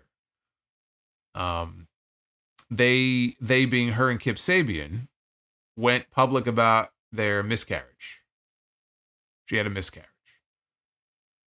And obviously that's a very draining, very emotional experience. So I'm not sure she's been gone this entire time just because of that. Again, there could have been some other medical reason for it. But, you know, she's been through some shit. So I'm glad she's well enough to wrestle again. But, I mean, I'd be lying if I said that this wasn't random as all hell. So I guess now she's going to be a member of this new Outcasts, I guess, with her and Saraya and Harley Cameron. I mean, that's how it looked to me. Saraya and Cameron, they had a bitch of a time sliding a table into the ring. Eventually, they set a table up in the corner. Willow battled back, put Harley down with a doctor bomb, and then Willow put Saraya through the table with a Death Valley driver, and she stacked both women and pinned them to win the four-way match and become the #1 contender. After the match, Mariah met Willow on the stage. Mariah tried to slap her. She blocked it. And Mariah headbutted her and then whipped her with the AEW Women's Championship belt. Willow Nightingale and Mariah May are going to have a really good match at WrestleDream. I was thinking that Willow was going to win anyway. Yeah, we already saw Britt Baker in London lose to Mercedes for the TBS title. And it just didn't feel to me, it didn't make sense to me to just throw Britt into a world title match and just beat her there. Unless it was some kind of punishment. I figured Willow was probably the favorite to win. Maybe somebody would get involved and that would lead Britt into her next program. I don't know how her being sick, if that may have changed other things that took place here. I don't know. Willow was the one that I was expecting anyway. So I think in the end, it probably didn't change anything. The same person who was supposed to win probably won. And that's one of the matches that I think should end up being very good. I mean, you're going to have a lot of very good matches on Saturday, but, Statlander and Willow had that great match at All Out. I think Mariah and Willow could also have a great match this weekend. We had Switchblade Jay White, his first match since July, when he lost to Hangman Page in the Owen Hart tournament. He picked up a win here, a squash win over a jobber with the Blade Runner. After the match, he got on the mic and told Hangman that he is one of two men who knocked him off his path to the AEW World Championship, meaning Page is one of two wrongs that he now has to right. And he imagines that Page will come around, guns blazing and veins popping out of his head. And that's exactly what he wants. He wants Hangman against Switchblade one more time. And when he wins, he's going to move on to correcting wrong number 2 and then move on to the gold. So to that I say, yes, thank you. This is what Jay White should have been doing before. Instead of toiling around with the trios titles, which don't mean shit, he should be in the mix for, if not the world title, the TNT title, right? Or even the international title. But I would like to see him in singles programs. It's what I always said about Malachi Black. And we never really got an explanation as to why, we never got to see Malachi doing any singles matches. And then I just sort of lost interest. But that's what Jay White should be doing. So I like him calling out Hangman, and I like him trying to right the wrongs of his past and focusing on the world title, because that's exactly what he should be doing. Hook was backstage with the camera crew. He said he's tired of chasing whoever attacked his father. He wants to know who attacked his dad. Kip Sabian stumbled into him by accident, said, no, it's not me, and then he walked off. Christian Cage showed up with Nick Wayne and Mother Wayne and said that, hey, we're both family men. He said that, look, I lost Killswitch to a serious medical situation, which is true. I talked about that on the podcast. Luchasaurus, his fiance, found him passed out, I guess, in their home, and he got rushed to the hospital. Turned out that he had a blood oxygen of like 80, which is a terrible number. You could die at a number like that. And it turns out he had pneumonia in both of his lungs. So they had him on oxygen, and I don't know if he's still on oxygen, but he's on the mend, but it may be a while before we see him. So that is a shoot. Cage gives Hook his condolences on the injury to his father. He basically said, I'm sorry about losing your dad or something. At first I was like, wait, what? Did he not make it through the surgery? But he walked off at that point, and I guess, we're supposed to think that Christian is the one who attacked Taz. Maybe in the end it won't be, but that's how they left it. We had Mercedes Mone with Camille taking on Emi Sakura for the TBS Championship and the New Japan Strong Women's title. This was a double title match, the only title match that we had here on Title Tuesday. Ridiculous. Now, Emi had not wrestled an AEW match before tonight since April. And as far as Dynamite, not just AEW as a whole, but specifically Dynamite, we have not seen an Emi Sakura match since November. So we're talking almost a full year. So it took a little bit for the crowd to get behind this woman who nobody ever gets to fucking see. But she did a dive out onto Mercedes and Camille. And at that point, the fans started to come around and get loud. Later on, with the referee momentarily distracted, Camille tripped up Sakura and Mercedes applied her statement maker, which is her former bank statement submission for the win to retain both titles. I really hope that that becomes her permanent finish. Much better finish for her to be using than the fucking Mone maker that she uses, which looks terrible. Let her use the statement maker. It's a much, much better choice for a finish. And she could apply it to anybody, no matter how big or small they may be. After the match, Mone held Sakura for Camille to attack when Chris Statlander ran out. And she booted Camille to the outside, and Mercedes bailed and had to hold back Camille. As far as the match itself, the match was okay. It was fine. I mean, again, it's just one of those things where you have a show called Title Tuesday, right?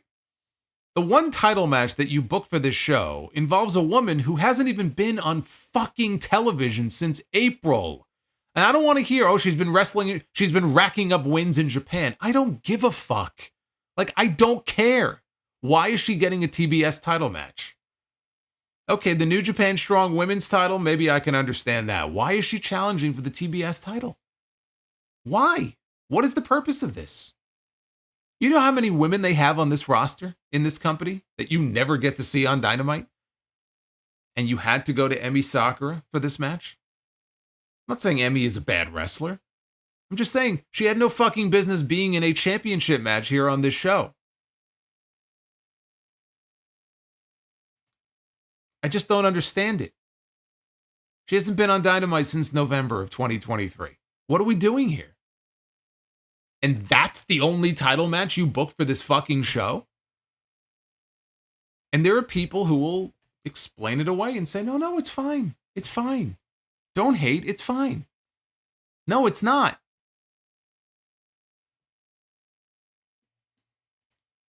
Statlander is the other thing I wanted to bring up, because Statlander, for those of you who may have missed it, which is probably most of you, is now a babyface and no longer has Stokely Hathaway. And the only thing they did to explain it, I think there was a quick promo on Rampage, which nobody watches, okay? Rampage did its second lowest rating in the history of the fucking show on Friday. It did like 230,000 viewers. Nobody watches fucking Rampage. And that was the only explanation, and it wasn't even much of one, as to why Chris Statlander all of a sudden is a babyface and no longer has Stokely Hathaway. We saw Chris Statlander have that kick-ass match with Willow Nightingale at All Out, and she won. And the whole genesis of this feud, these two used to be best friends, and it was Statlander who turned on Willow. Willow was the most likable person in the entire company, male or female. Like, how could you hate Willow Nightingale? Even her fucking music is so happy and poppy, and she comes out and she's all bubbly. Everybody loves Willow Nightingale when she comes out. That's the woman that Chris Statlander turned her back on and betrayed. So that's like extra shitty, right? The woman who did that all of a sudden is a babyface. And decided, you know what, I'm going to go on my own. I don't need anybody's help. So now she's a babyface all on her own. And the explanation for it is just reasons. This is the kind of shit that I'm talking about. No rhyme or reason for anything. It's just, we want to do this match, or we need an opponent for this person. So let's just do it. And we'll just come up with the most basic bitch explanation that we could possibly come up with.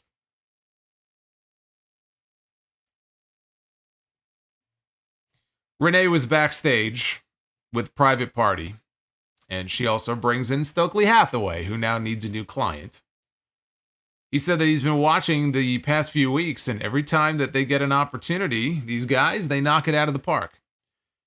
So he offers them a helping hand. Mark Quinn, though, says, though, here we go. We got yet another person jumping on the bandwagon in the last few weeks. Where were you the last 5 years that we've been in this company? He goes, we don't need your help. We decline your offer.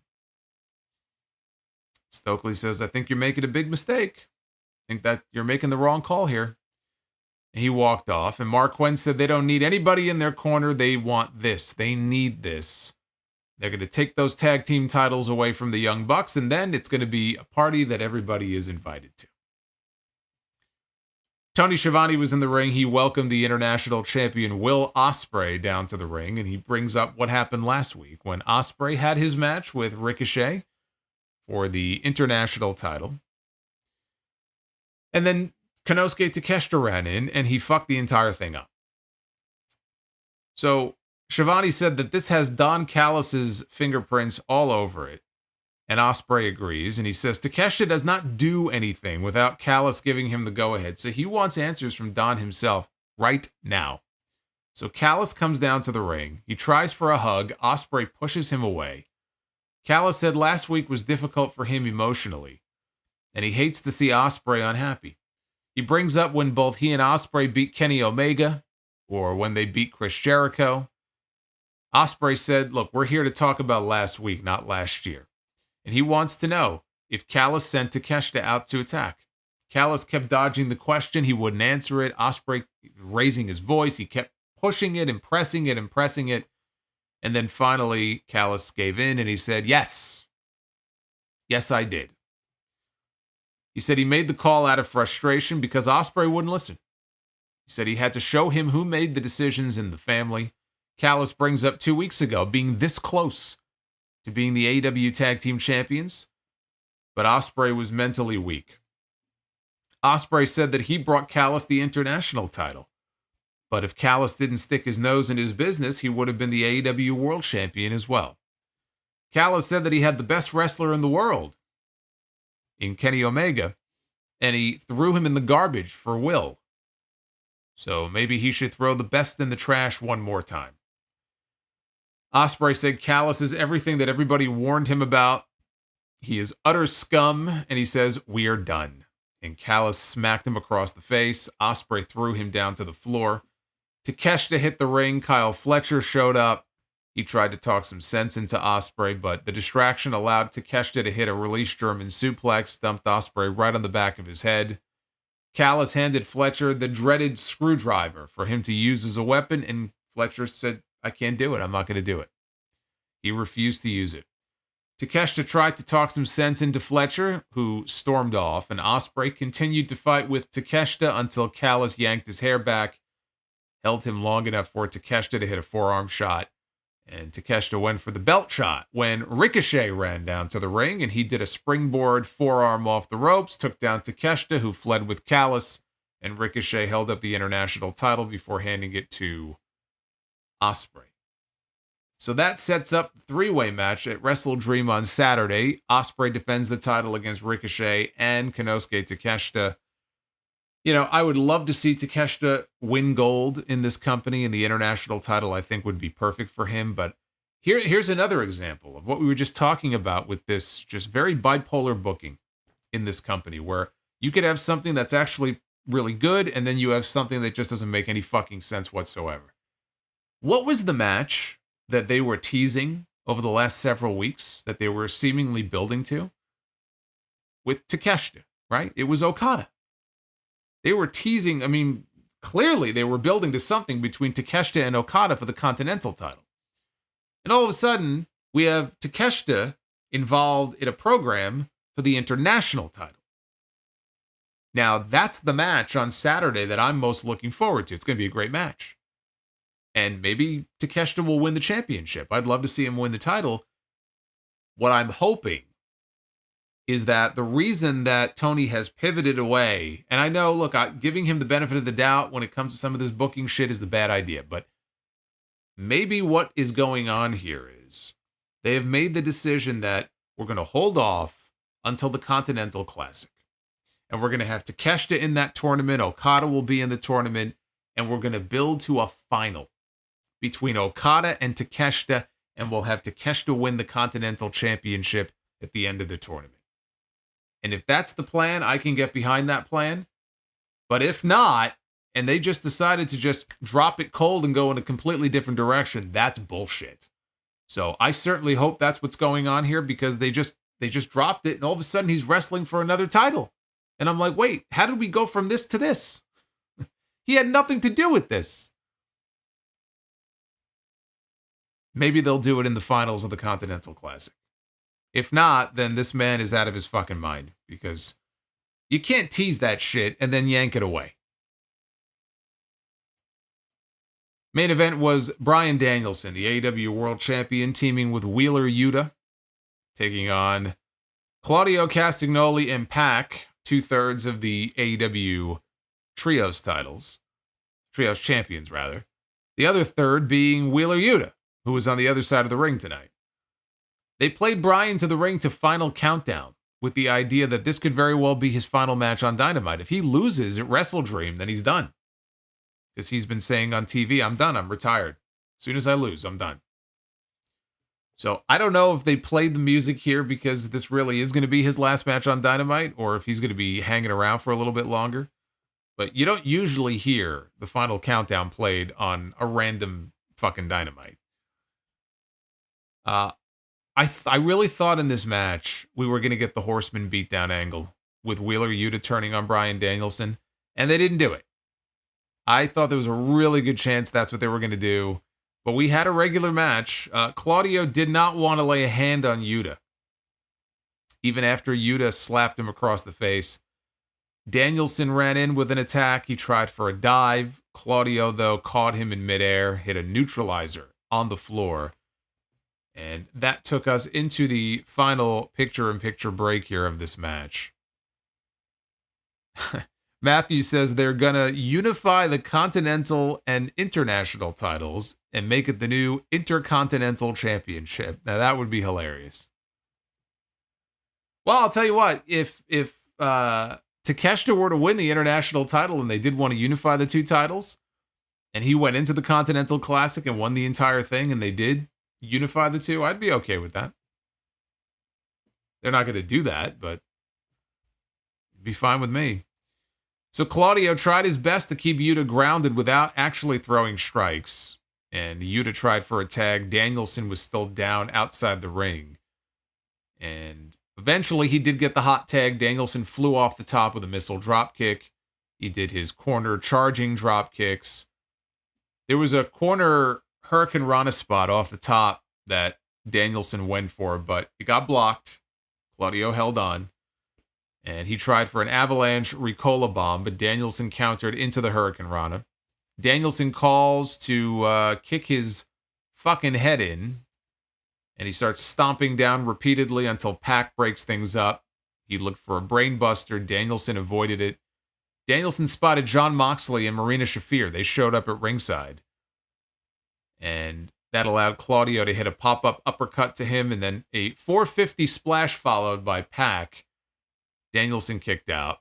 Now, Shafir took the referee as Pac went to the outside to go retrieve the timekeeper's hammer for the bell.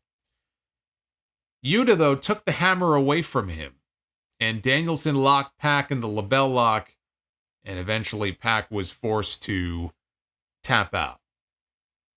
So after the match, Danielson hit a dive out onto Moxley, and they brawled to the back. Claudio and Yuta, they argued on the apron as Pac kicked Yuta to the floor.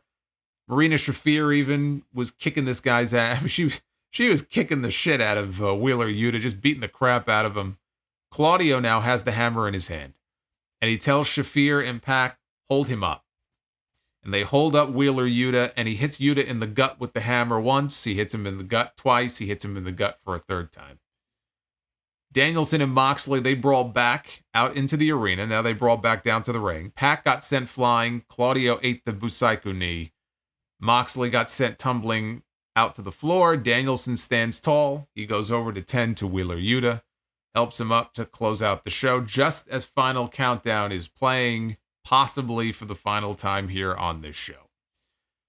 It was a good main event. I like the story of Claudio holding back as long as he possibly could from, really laying into Yuta. And then finally, when the match was over, he was the one who took the hammer, and he's doling out those hammer shots to him in the gut. It's quite the turnaround from somebody who didn't even want to throw a strike at the kid earlier in the match. But I thought, on the whole, it was a good main event. I cannot say that they did a whole hell of a lot to get me any more excited for this WrestleDream show on Saturday. They did what they had to with the top 2 matches, I think. Everything else is just kind of there. As far as the action, the hologram and Komander stuff stole the show. Main event was good. The rest of it was just trying to build to the pay-per-view. And I think on the whole, I would say on the whole, like I said at the beginning, a solid show. I've seen worse. I've seen better. It was kind of in the middle there. They really crammed a lot of shit in here on this show. And probably more than they needed to, if we're being honest. But just a word to the wise, if you're going to have a show called Title Tuesday, then have more than one fucking title match on the show. And if the one title match that you are going to book on this show, if you want that to be one of the main attractions, then book a title match that is actually appealing. I understand that this was the go-home show. Mercedes is... Now, I don't know if they made it official for WrestleDream. Obviously, they're building to Mercedes and Statlander. I don't know that it's happening on Saturday. So you could have had her in there with somebody else or... Again, one title match on this show is inexcusable for a show called Title Tuesday. If you're going to do that, then just call it something else the next time you do something like this, because it's misleading more than anything. But again, the title match that you give people should be a match between 2 AEW talents that people know and want to see and can get excited about. And I'm sure there are some people out there who were very excited to see Emi Sakura in this match. There was no fucking reason for this match to be booked on this show. Other than the fact that Tony Khan, well, we have Title Tuesday. We have to have a title match. So, hey, Emi, got a match for you. It's ridiculous. It's just ridiculous. Now we have 2 polls. We have 1 poll for NXT. We have 1 poll for AEW. We will start here with the NXT poll. What did you think of the show from St. Louis? 74% thumbs up.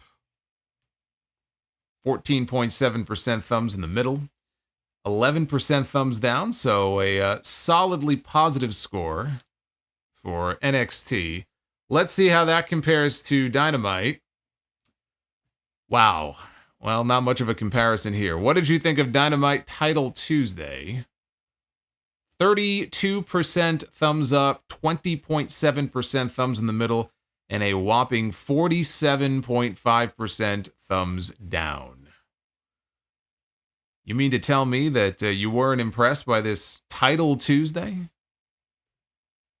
Shocking, I know.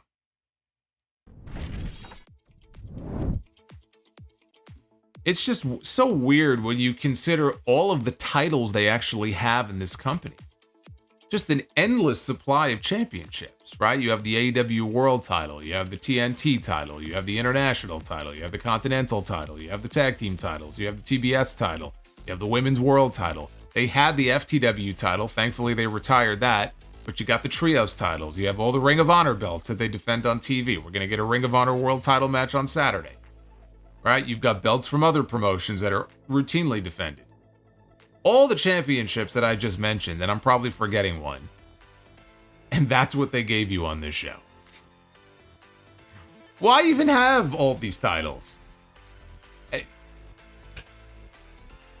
Why ask why? Why ask why? I already know I am not going to get a logical answer.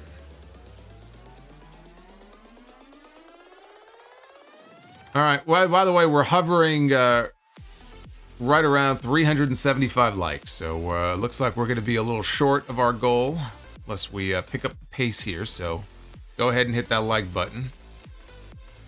We'll see where we are with Be the Booker here in a little bit. Let's start with Food Hive. Hey, Food Hive. Haven't heard from Food Hive in a while. It says, Mariah May asking Jeff Jarrett, whose world is it? Sent me. LOL.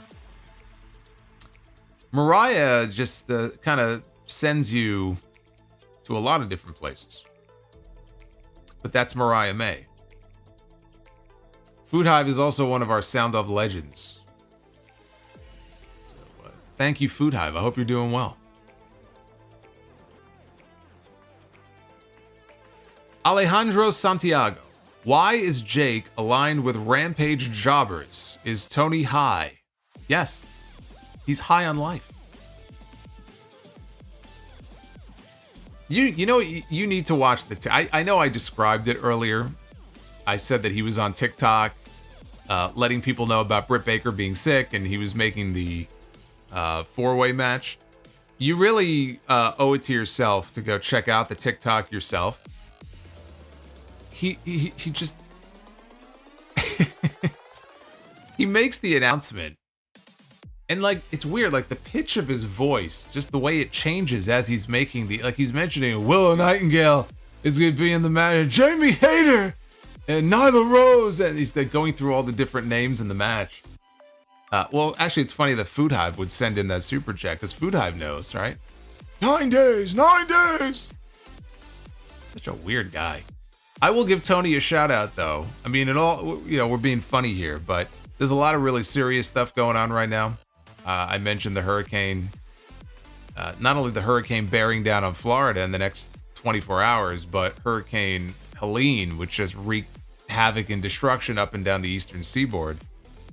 And I know Adam Copeland was on Busted Open Radio, and he mentioned that, Tony was supplying, like Starlink satellites for people to be able to communicate in those areas in North Carolina who, are having difficulty finding people who are still stuck and they're cut off. And he's made some big donations recently. I mean, he's been pretty active on that. And I saw some stories on that today, which is very cool. So I thought that was worth mentioning. I mean, he is a weird guy on camera though. But he's been doing a lot of good stuff. So I do want to shout him out for that. Ricky Cornflakes, what's going on, Ricky? Hologram is officially Dynamite. Says sorry NXT.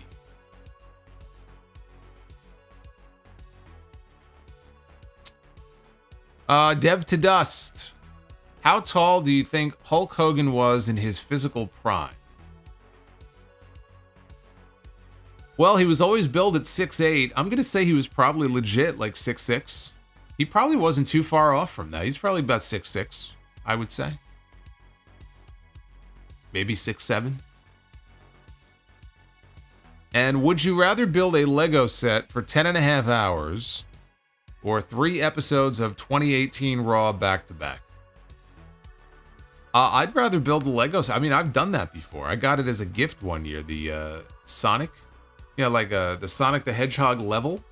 I got that set. And at the time, this is before I started streaming on Monday nights, I would have Raw on, maybe like on my phone. I'd be sitting in the kitchen at the table and just going through and putting this whole Lego set together. It's a lot of work. It was very frustrating, let me tell you. There was more than one occasion where yours truly almost took the Lego set and smashed it into little Lego pieces all over the floor. But eventually I was able to complete it, and it was actually quite fun. I felt like I had really accomplished something. So now I have it on display. So I will take Lego over 3-hour Raws from 2018 every single time. That's an easy one.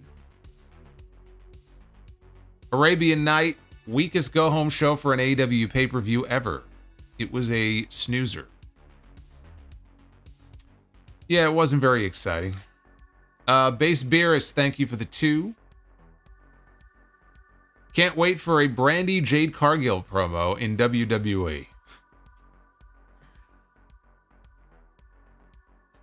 Alfonso says, marry me, Stephanie Vicker. I'll tell you what, you take Stephanie, I'll take Julia. We'll double date. How about that?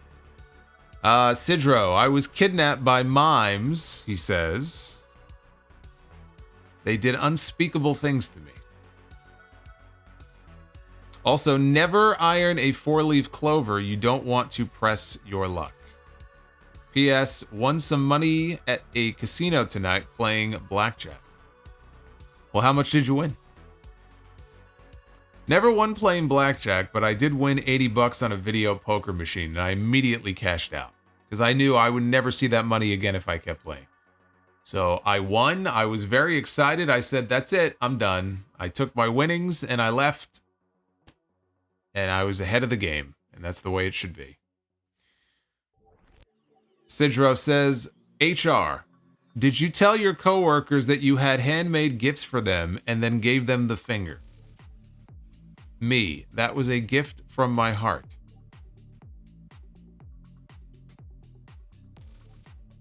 Sidro says he won 420. Really? Says, what kind of bees make milk? Boobies.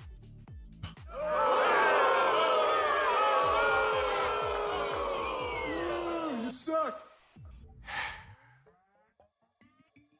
Alex, Brother Solo, if Tony and his family join the main roster, particularly SmackDown, can you see Giovanni Vinci benefiting by joining the stable? You know what? It can't get any worse than what they have him doing now, which is not a whole lot of anything. So, would he benefit? He would benefit to the extent that he could stand in the background and basically be background noise for the family. Then, yes. I mean, the bar is very, very low when it comes to Vinci. George Seckman can't stick around for the full show, but we'll catch up later. Thank you for the 15, George.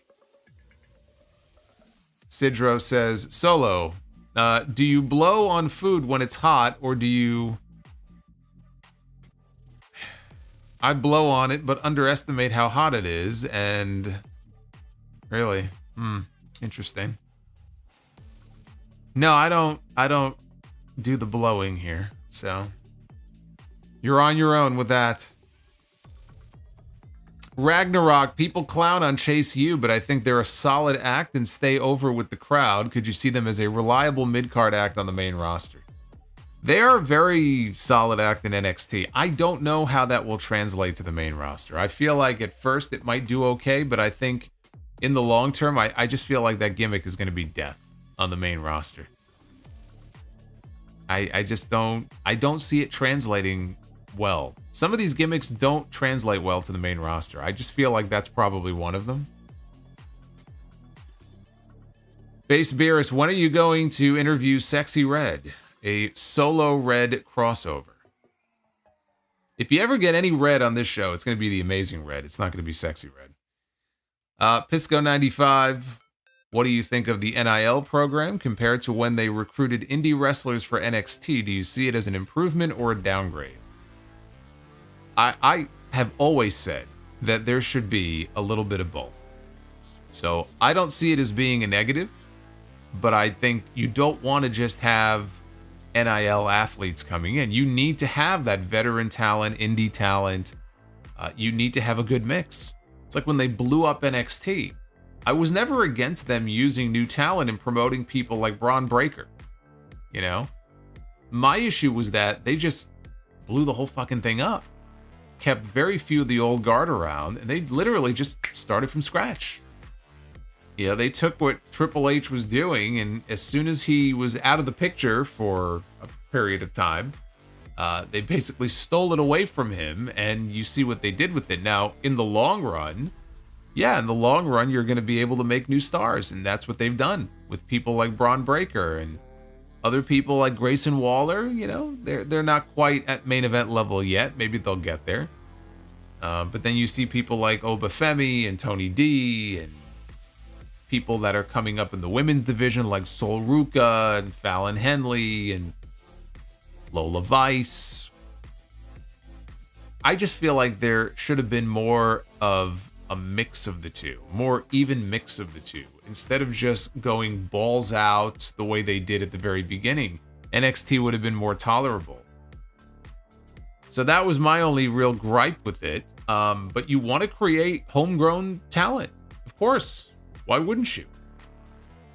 Then you can take credit for them yourself. You can break them in and teach them the way that you want them to be taught. You don't have to worry about them coming off 20 years of independent wrestling experience. You know, you can craft them and mold them and shape them in the way that you want them to be.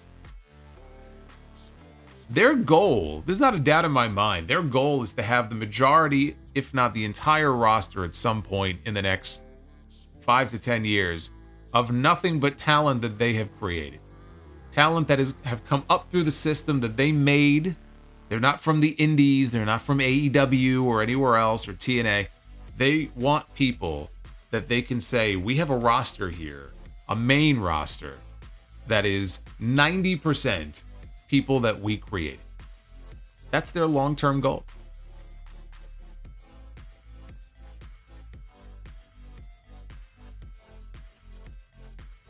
Uffman Entertainment, how about them Mets? One more for Grimace. That's right, one win away. One win away. I'm trying not to think about it too much because I've been through this before. Usually in September though. But there's been a lot of heartbreak in the past, so I'm trying to be very even-keeled about it. But I was watching the game before, man, and I'm telling you, this team grinds. There's just something special about this team. I've had people that have tweeted me and sent me messages like, you know, I'm a Phillies fan, I'm a Braves fan, and, you know, the Mets are the enemy, but, like, there's just something special. There's, like, a special aura. People talk about Julia having aura. The Mets have an aura about them this season. It just feels like destiny.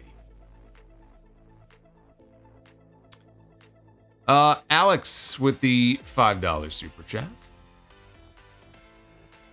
What are your favorite memories and moments from the 2009 Psycho Orton character? Can you see that version returning when he turns heel? No, I think that's in the past. My favorite moment is when he kicked Vince McMahon in the fucking head. There you go. Tassie with the $10. Have you been to more WWE events or Mets games in the last couple of years? WWE events. I didn't get out to a single game this season. I was so busy. I didn't not even get out to the ballpark this season. It's sad. Retro KOH, do you remember the South Park episode about Family Guy jokes being written by manatees? I think Tony Khan got high and found inspiration. No, I did not see that. That sounds bizarre because I have not seen it, but I think you may be right. Sean D. He says, duh, Chris is a face now because she went up the face tunnel. Ah, okay. All right, there you go. P.S. Is the face heel tunnel still a thing? I honestly have no clue. No, I don't think it's been a thing for a while. Every time somebody says, oh, this is the heel tunnel, he came out of the heel tunnel, then I see a baby face come out of the heel tunnel. I'm like, dude, these tunnels have not been a thing for years. People still think they are. The Juliet says, prayers to everybody in Milton's path. It's a very scary storm. Powerful one. What was the original plan for Shawn Michaels for WrestleMania 23 if Triple H did not tear his other quad and was able to face John Cena again as originally planned? I don't think it's ever been revealed. I don't know if they had necessarily even thought that far ahead. I don't think I ever heard what the original plan, or if there was even an original plan for Shawn that year at WrestleMania. Meaning, not that he wouldn't have had one, but just that they hadn't really finalized it yet. And Sidro, why does a chicken coop only have 2 doors? If it had 4, it would be a chicken sedan. Also, what do you call a Frenchman in sandals? Philippe Fallope. Where do you come up with these? I just like have this image in my head of Sidro just sitting there and he's like tripping acid. And he's like, oh, this is great. I gotta write this. This is great. For some reason, I think Sidro sounds like Vince McMahon. That might have been the worst thing I possibly could have said to him. I apologize, Sidro. And those are your messages.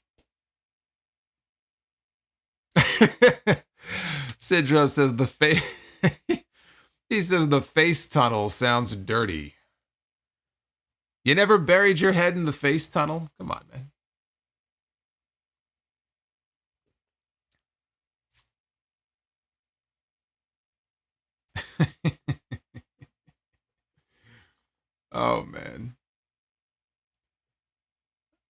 So we did end up passing the 400 mark. So we are currently sitting at 413 likes. Thank you for that. And thank you for hanging out with me here on a Tuesday night. A rare double review. Doesn't happen very often, thank God. But we got through it. We got through it. NXT wins the night. But we got some good wrestling tonight. And now we get some Be the Booker. Ladies and gentlemen, it is now time to Be the Booker. Here we go. Let's do the deal. You earned it. So here we go. Be the Booker time. At 1:30 a.m. And we begin with William Regal and Tajiri. Former Raw Tag Team Champions. That was a fun pairing there for a while, was it not? Regal and Tajiri are going to be taking on Roman Reigns and Seth Rollins of The Shield. Oh, look at those titles. Those are the classic belts right there. Those are tag team titles and what tag team titles are meant to look like. Why is this so hard? I don't understand. Why we had such shitty looking belts for so many years. Why, oh why, oh why. On the women's side, we begin with Asuka. The former NXT Women's Champion, the former Raw Women's Champion. Was she SmackDown Women's Champion? I don't think so. Maybe she was. I don't remember. But we have Asuka going to go one-on-one with Sonya Deville of the Pure Fusion Garbage Collective.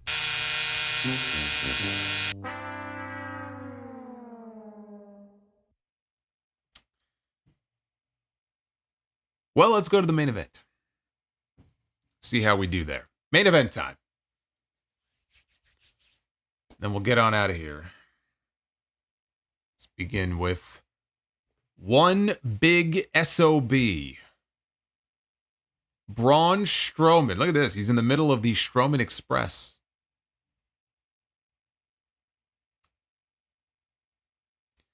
What is with people shocked that that would get a buzzer? Have you not seen Sonya since she came back? This has not been Sonya at her best. I don't know what's going on. Something is off. She has not been great since she's been back on TV.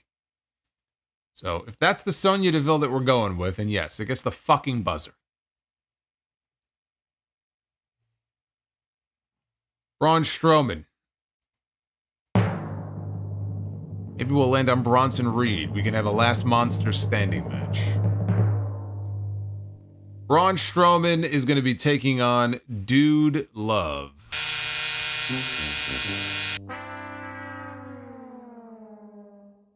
All the Foley incarnations, I don't think that would be the one that I would go with. It was Cactus Jack, even Mankind.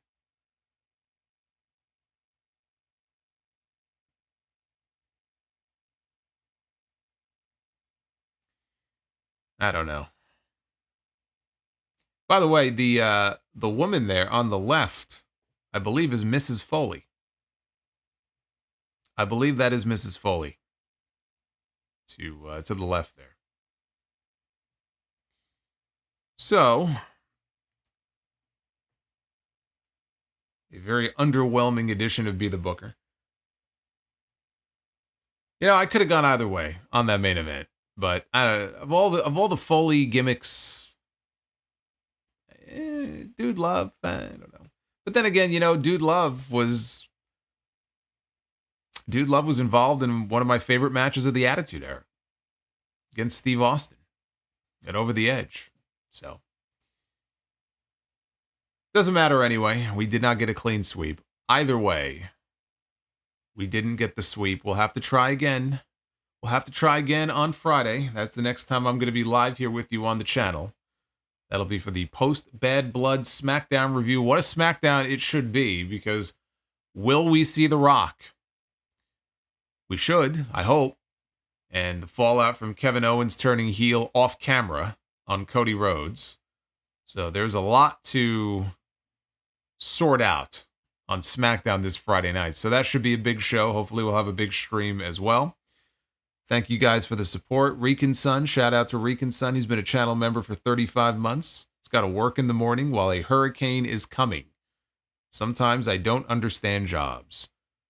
Brother, I don't know what you do for a living, but if you are in harm's way, then unless you are someone who is assisting with hurricane efforts, no job is worth being in the path of a Category 5 storm.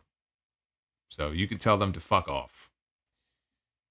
If it's life or death, don't pick the job. Again, unless you are a healthcare worker or a fireman or something like that. If it's just kind of one of your regular run-of-the-mill 9-to-5 type jobs, it ain't worth it. Believe me, it ain't worth it. But please stay safe. And that goes for everybody who may be watching or watching this later. If you are in the path of the storm, I wish you the best. I don't know. At this point, I don't know when it's supposed to make landfall. I think it's about 24 hours from now. And there are certain areas they told people, like, you need to leave. Like, you need to be gone. And there's one town in particular, one city, where I think the mayor, this was on the news earlier, where I think the mayor has told people that if you don't leave, and if you are still there, do us a favor and write your name and number and information in a Sharpie on your arm so we can at least identify you when we find your body. Like, that's literally what people are being told in some of these areas. So it is very scary. Please stay safe and hope for the best. Sometimes these things change course. They veer off. They weaken. It's a scary thing. But these storms seem to be getting worse and worse. I will see you guys back here on Friday night after SmackDown. Until then, take care, guys.